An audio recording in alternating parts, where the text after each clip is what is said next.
little bit of a hiatus. Kurt was down in the desert enjoying the sun, but he's back now, and we want to welcome everyone in for another excellent episode of Race Central Unplugged. Kurt Hansen, how you doing? Kurt had a birthday over the break there. It's Pisces season. Yeah, and it wasn't that warm. Actually, I take that back. Old Town Scottsdale last Saturday at 78 degrees was pretty special. The rest of the week was their weather's kind of funky down there too, but at least it wasn't, 5 degrees or something. But I mean, cloudy in the 50s is cold for Scottsdale at this time of the year. But supposed to be back in Phoenix this weekend for NASCAR for the spring race. But a lot of big you're going news. back? No, I'm not. I'm going to be here to be with you, Sydney Corritt, tomorrow on the radio, and just a lot of good stuff going on. We've got a lot of big announcements that will be coming up that relate to me and some big time announcing gigs, which is very cool. Also, we're getting ready to relaunch the radio show in Phoenix. It'll be Saturdays 10 to noon, and we'll be making those announcements. I talked about 2 weeks ago on the show. Was it 2 weeks ago? It's been no. 2? I don't know. Wait. I've lost my memory. I wasn't on last Friday. I was out of town. I was out of town catching the flu. That was pretty awesome. Came back. But last March 1st, I turned the big 6'5". 6'5". Which means now I need to use a lot more of my CBD rub. Let's get sponsored by this CBD company. Yeah, it works pretty good. It just rolls on. Where do you put that stuff, Kurt? Children might be watching. Hey, this is Race Central Unplugged. This is unrated. Yeah, we're not going to go there. That's it. I love you to death, but like I've told Vic Lombardi many times, Vic, love you to death, but I'm not going to go there. But no, my shoulder, and then my face from my jaw surgery, and my hip where they took all my bone, which is now I'm a foot shorter on one side. But do you explore with other marijuana products? No. Oh, well, no. Just CBD. Yeah, just CBD. CBD. But I did a lot of crack and cocaine back in my youthful days, so no, just. You used to be a crackhead? No, God, I can't believe it. A lot. Yeah. Oh, you're not the first person that's ever made that comment, but you're the one with the Led Zeppelin shirt on. So Well, I'm from Grand Junction, so I'm no stranger to hard drugs. I've heard that about GJ. I've also heard that they call people out there slopies. Yeah, the Western Slope. Well, the Western slopies. But I've heard it's not a very complimentary thing. Oh, well, I don't know. No one's ever called me a slopey, but all I know is that Grand Junction is the meth capital of Colorado. That's all I know. Especially over in Clifton. And the reason I know this. Okay, I have to leave now. I'll see you. All right, see ya. But we've talked about this before because I go right through Clifton to go to the Land's End International Hill Climb, which I raced in a couple years ago. But there's also that great Mexican restaurant. If you turn right, if you go from GJ, turn right at the off-ramp, it's on the left-hand side of the road. It's really, really good. And it's, what's it called? Leon's? I think that's the name. Yeah, probably Leon's. It's spotless inside. It's family-owned. I mean, it is really, and it's not what I call gringo slop. It's really good. It's like my mother-in-law cooks and my wife. It's New Mexico style. And it is really good food.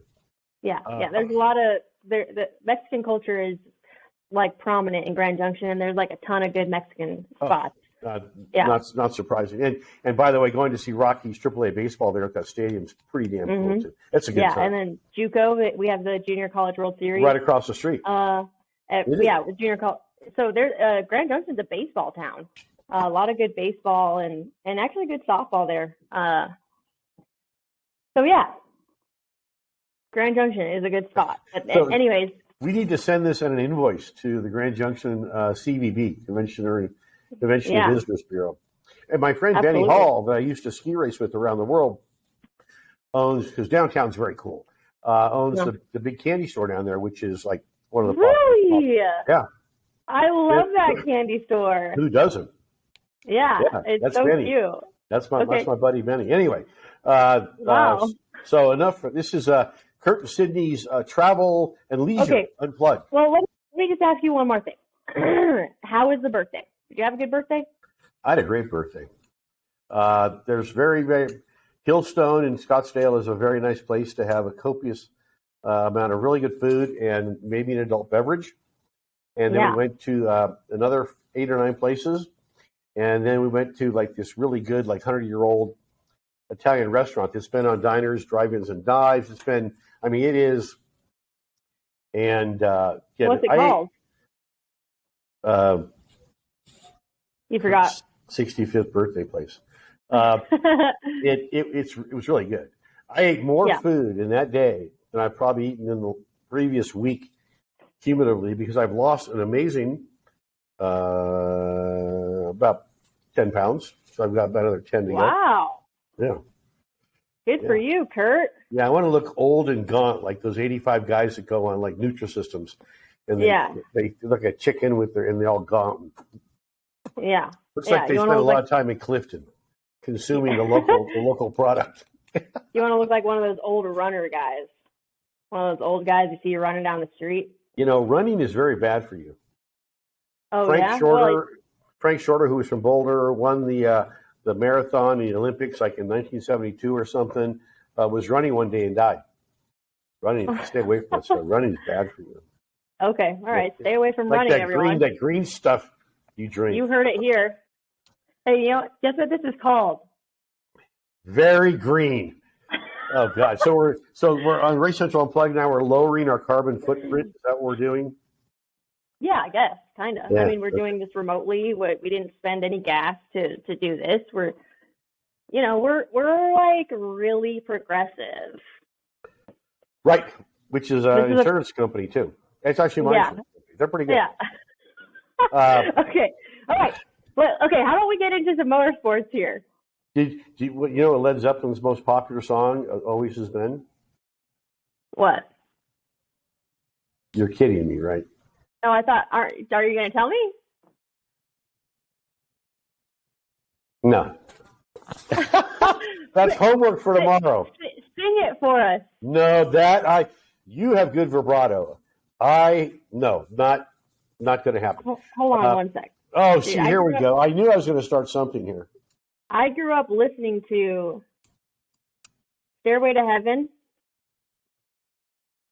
Ding, ding, ding. You got it. Stairway to Heaven. Yeah. Black Dog. No, Stairway to Heaven. I grew up listening to rock music. My dad loves, I grew up listening to Led Zeppelin, so I feel like it's okay for me to wear this. Yeah, your dad's a cool guy. I haven't met him, but he sounds like it. Yeah. Hi, Dad. Okay. Anyway,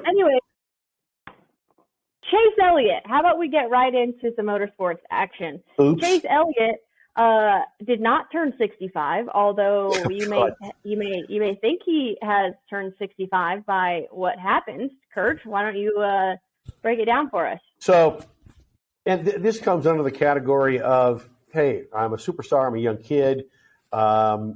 But actually, I'm going to tell a story that nobody's ever heard before, unless they watch the videos I posted on Facebook / Kurt Hansen from Phoenix for the championship weekend. But this is interesting. So most teams have a clause, things you can and cannot do. And I know many drivers across the board, Indy Car, IMSA, NASCAR, so, and a lot of them have clauses of things they can't do. Now, I know Martin Truex is a big hunting and fishing guy, which, when you think about getting physically injured hunting and fishing, you could, but very, very, very low probability. And I won't even go into bad things that can happen when you're walking around in the swamp with shotguns. But he goes hunting and fishing with Johnny Morris, which is his really good friend, who's the owner of Bass Pro Shops. I get it. MTJ is a big outdoors guy. Totally cool. But when it comes to action sports or activity sports, skiing, bicycle racing, motocross, skydiving, surfing, water skiing, those are what I would call action or activity sports. and people get hurt all the time. Right. I more than likely, when Chase did his contract, he said, hey, I like to snowboard. I'm a snowboarder. I'm a shredder. You're not going to prohibit me from snowboarding. And little known fact too, well, not so little, but a lot of people don't know. Chase spent a lot of his formative years here in Colorado, living up the mountains and go-kart racing at some of the great tracks right here in Colorado, one of which is owned by the Cook family. They were good friends, and Stacy Cook owns a track in Grand Junction, and his daughter, Sabra Cook, has been on the show many, many times. Yeah. And she's now got the Porsche ride and is, like the premier female Porsche team drivers named by Porsche in the past week or so. I mean, so she's got a big career ahead. We love talking with her. A super smart gal, too. Spent time over in Europe at Formula One, at the Infinity Formula One Academy. Super smart. She's got watch for her. But so when he did his contract, he probably said, hey, I like this to shred. I grew up in Colorado. You know that. I go-karted there, and that's what I'm going to do. And they probably said, okay, action or activity sport, right? Yeah. Breaks his leg skiing. Now, they didn't say if he compound fractured it, but there's two small bones in the front, and I know from my ski racing years, the tibia and the fibia. And if it's really bad, we used to call it getting a tib fib, which usually means you spiral fractured or compound fractured your leg. Now, they didn't use the word compound fracture. Now, that could be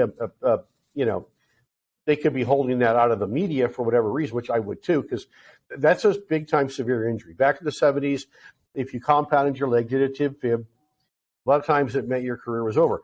Another factoid that people don't know, Tamara McKinney and I were very good friends. We used to free ski together all the time. She was like 12, 13 years old at that point, and I was my late teens. I was with her the day she compound fractured and tib fibbed her leg, and I remember hiking up and looking at her ankle, and that was not pleasant. I read about the boot line. That was a tough day because Tamara, and she went on to win World Cups and championships, but she was lucky because she was young. Right. You tib fib yourself when you're even late teens. In the 70s, with a simple knee injury now for a football player could have back then ended your career. But Chase is young. They didn't say he tib fibbed it. 20-something. Younger than me. I'll leave it at that. And they just said he broke his tibia is I believe the front bone. It never happened to me. But the tibia, I think, is the front bone. No, I think the tibia is the backbone. The front bone is the fibula. I don't know. Look it up. Be smart. Do some production shit over there. 27. Yeah. So like I said, younger than me. I said 20-something. But look up. It's the tibia. The tibia is the backbone. I think the fibia is the front bone. Anyway, it said he broke his fib. If it is the front bone. Well, I don't know yet. Actually, the producer and he broke his fibia. I believe that's what he said. I just can't remember the bone structure. Right. I'm looking it up right now. Yeah. The fibula is in the back. Which one is? It's in the back. The tibia? Well, it's like to the side. Yeah. The tibia is larger, and it looks like the fibula is. Which one's bigger? The tibia. Yeah, so that's interesting because I thought I read and it named the bone that he broke. So maybe not. I don't know. It doesn't matter. Well, it does matter because the big bone, that's a big deal. The little bone, right? But I'm wondering if it's the little bone, the front of your shin. That's basically your shin bone. Usually, that's a compound fracture. Now, I'm not going to start any rumors here. I just but I've read different stories. But they said a few weeks. Well, now they're saying 4 to 6. Well, yeah, that's a big injury.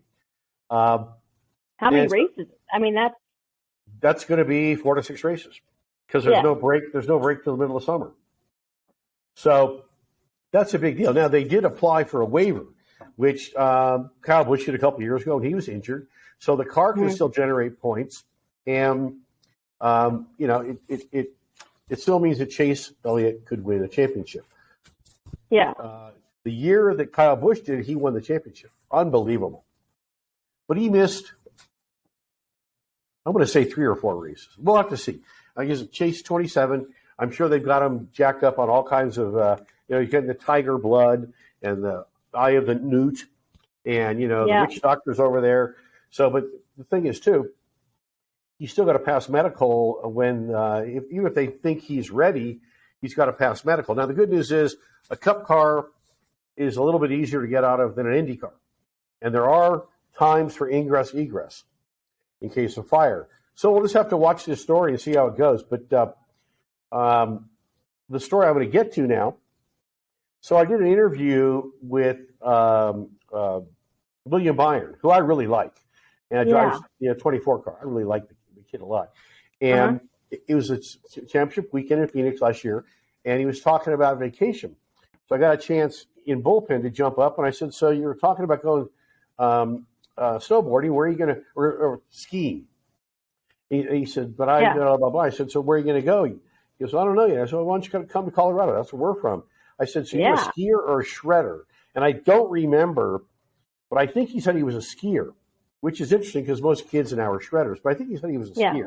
I can go back and look at the video. But so that tells me, obviously, another Hendrick driver doesn't have an action sport clause in his contract. Are we keeping you up? Dude, I don't know. I don't know why I keep yawning. But sorry. You need to take a quick run to Clifton. Yeah.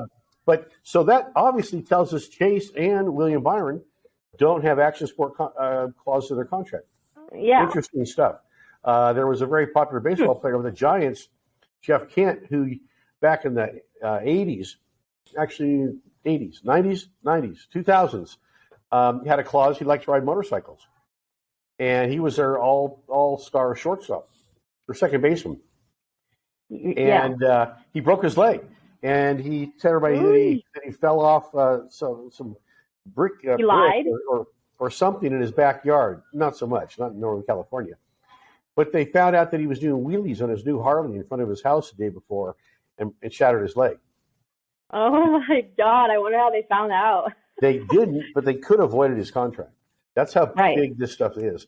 So because you cost people money when you get hurt, Oh, yeah, the sponsors really love it. Because look at all the endorsements that Chase does. A little company called Napa, you probably heard of them. This could get interesting because maybe he does have a clause and he just violated it. Yeah. Wow. Mr. H would not be happy about that. Yeah. Well, they're moving on. Jordan Taylor's going to be sitting in for him on the road courses. Yeah. So Josh Berry on the ovals, I get. He's kind of part of that family per se. I really like the Jordan Taylor selection though, because I know Jordan very well, and there's actually 2 Taylors, and they're both champions in IMSA. They both won the Rolex 24. They both won championships in Pirelli World Challenge, which is now SRO. And Jordan Taylor is the driver coach for the Legacy Group and their project to go to Le Mans this year with former Formula One drivers and I mean Mike Rockenfeller, Rocky as I know him, who's got many years experience at Le Mans. I mean, that's going to be a super cool effort to watch. And Jordan Taylor is a driver coach, so what a perfect scenario for Jordan to step in because that dude's a bad man. And Cup car is a totally different deal than an IMSA prototype or a Porsche or BMW, which he's run. But that's I love Jordan Taylor's selection. Now that's going to make watching the road courses or street courses very interesting. But here's something to take from that. We don't have a road course for quite some time, if memory serves me correct. So if they brought Jordan in for road courses, and they said, can you look this up real quick?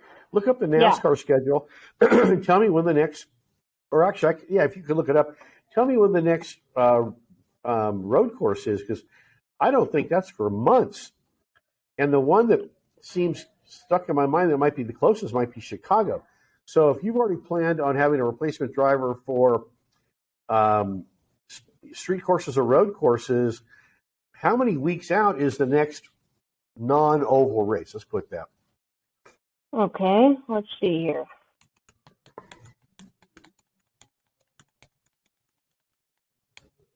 Got to be more than 6 weeks because we're just in March, April, May.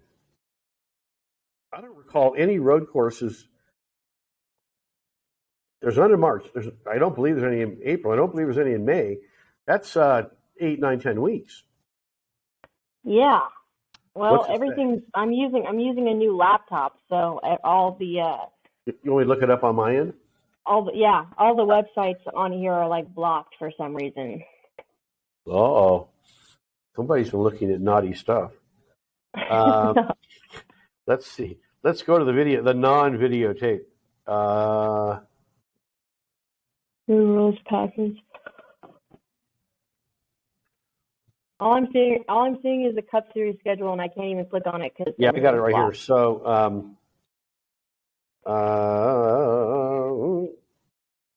don't know what's going on.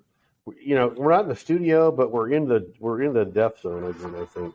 YouTube TV has no. What the hell's going on right here? And includes unlimited space. Cup Series.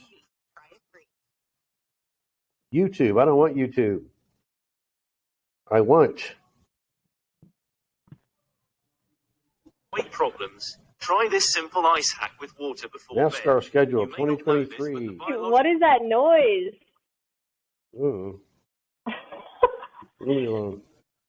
I'm having a senior moment. This is compelling programming right here. So I don't know what the hell's going on here. What the hell's going on? Whatever. Okay, so Phoenix is this weekend. Duh. Stevie Wonder could have told me that. But it keeps going to show me past races. No, I really don't want to see that. The NASCAR site is not one of my favorite. Okay, so here we go. So, yeah, obviously, this week is Phoenix. Then we go to Atlanta, so that's 2 weeks. Then we go, Circuit of the Americas. Okay, so they go to COTA at the end of March. So, yeah, that's Jordan Taylor will definitely drive there. Mm-hmm. Then Richmond, short oval, no. Food City dirt race, who knows? Martinsville, short oval. Talladega Super Speedway. Dover Super Speedway. Kansas Speedway. Darlington Speedway. North Wilkes. The All-Star event. That's going to be cool. Charlotte. So here we go. So June 4th is the street race in Chicago. So that right. March, April, May, June. So with a little bit of luck, Chase will be back by then. But that makes sense. If they're going to go to COTA, and Jordan Taylor has won there at COTA.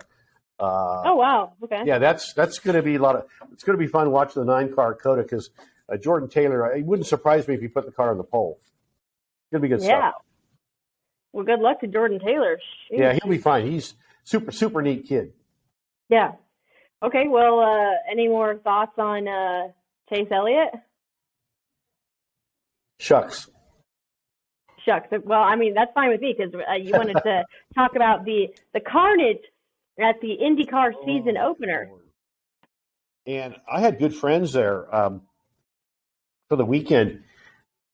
That, I mean, like 5-6 cars involved in the first lap. Airborne, I mean, big-time airborne, big-time side impacts, which just goes to the testament of how strong the new all-carbon tubs are.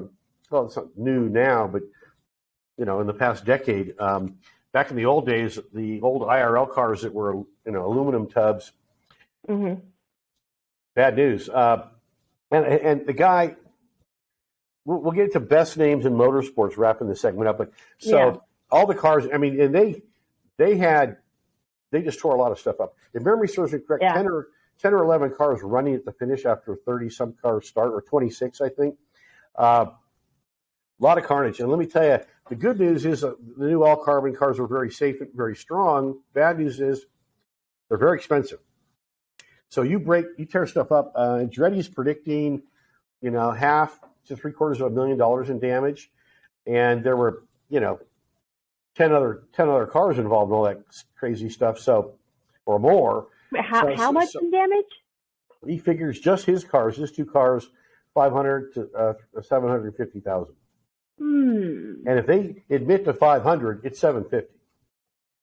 So Yikes. it's like when your girlfriend says, "I only went out with him once." Mm-hmm. Check those text messages. Yeah. So I don't have a girlfriend. I'm married. Thank you. Very happy. Yeah. And my wife's a lot younger than I am. Thank God.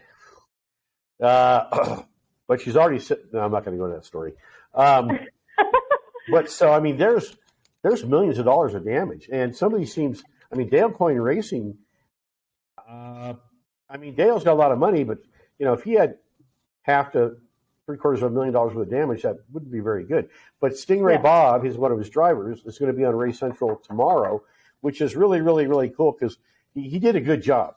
He was involved in that first lap mess, but it was a good weekend. And it's too bad for Pato Ward, who had the race won, but had a very, very odd engine misfire, we'll just call it that. And Marcus Ericsson, who won last year's Indy 500, was hunting him down anyway, but I don't think he would have passed him. But had just enough of an engine bobble for Marcus to pass him, and Marcus goes on and wins, which it won't be his only win this year. He's just a super talented guy. Came from Alfa Romeo in Formula One. But actually a very good race. The end of the race was very, very good. And Scott Dixon ended up finishing, third. So Ganassi has first and third after what could have been a brutal weekend. It's going to be fun. Now they've got about a month off, which is kind of a bummer because you take all that momentum from St. Petersburg and you just kind of let it all rest now for a month or so. But it's the way they did the schedule. And then, of course, I'll be in Long Beach, which will be second week of April, which will be a lot of fun. We'll be doing live streaming stuff from there. But a good start to the Indy Car season, except for the crashes.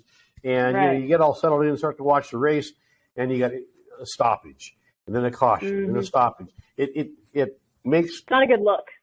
Well, it's not looking good either because I got bored. That's what the audience walks away from the TV. Right. But the crowd did not look as big as I thought it would be. So now they got a month off, probably good because they got a lot of cars to repair. It's good they don't have another race this weekend because that would be brutal. There's still supply chain issues in NASCAR, in Indy Car. So we'll see what happens. But fun race to watch. Too bad for Pato. Good for Marcus. Dixon just does what Dixon does. He's always there. That's why he's a multiple-time champion. But can't wait for Indy. I'll probably be in Indy in May. That's exciting. And so I was going to say, best names in motorsport as for drivers. I'll go back to Scott Speed, Red Bull. He's been on Race Central. Scott Speed, great name. How do you beat that? And he comes from Modesto, California, Northern California, which is interesting because you never think of Modesto as a hot spot for racing drivers. But also Eric Medlin was from Tragically, who was a superstar in the making. John Force Racing, funny car driver who was killed tragically years ago in a testing accident. Also from, I believe, in Modesto. That's our family has property out there. I know that whole area pretty well. But there's Manteca, Escalon, Modesto, that kind of stuff. So, Central California. Lots of lettuce growing going on there and agriculture. Right. So Scott Speed. Then Will Power. What a great name. Also been on Race Central many times. Championship in he's won Indy championship in the Indy Car Series. And now we have Stingray Bob. What a great name. Stingray Bob. And that's his given name. That's his real name. Wow, dude. I wonder if his mom was hanging out in Grand Junction when she came up with that. Or deep sea fishing off the coast of St. Petersburg, Florida. Stingray. I like that. I believe it's his real it's his given name. We will find out. Yeah, well, we're going to ask him about that. We've been talking a long time. Yeah, we have. But 30 minutes has passed, and just like that. And if you want to hear more about Stingray Bob and where he got his name, then you tune in to Race Central on the radio tomorrow from 3 to 5. It's The Drive on ESPN Denver 1600 and streaming across the world. Right? At RaceCentralMedia.com. Yeah, at racecentralmedia.com. Everyone, welcome back to Race Central after a couple of weeks. So we're so glad that you tuned in with us. Make sure we'll be here again next week. Good show, Kurt. And I'll be seeing you tomorrow, and we'll be talking more. I'm sure we'll hit on these topics and more tomorrow, and we'll hear from Stingray, the man himself, and potentially Tony Stewart or Leah Pruitt from Tony Schumacher. Yeah, Tony Schumacher Racing. Maybe another Indy Car star, and maybe another NHRA star, and Paul Dolleback, Coloradan Paul Dolleback. He goes back to the Pikes Peak International Hill Climb this year to make another dash for the overall championship. And it's always good to catch up with Pollywog. So, Sid, you look gorgeous. Stairway to Heaven. Roll the outro music, and I'll see you tomorrow. Yeah, all right. We'll see you tomorrow, Kurt, and everyone. Hopefully, you'll be tuning in tomorrow. Episode 11. Good stuff. See you, Kurt. Bye.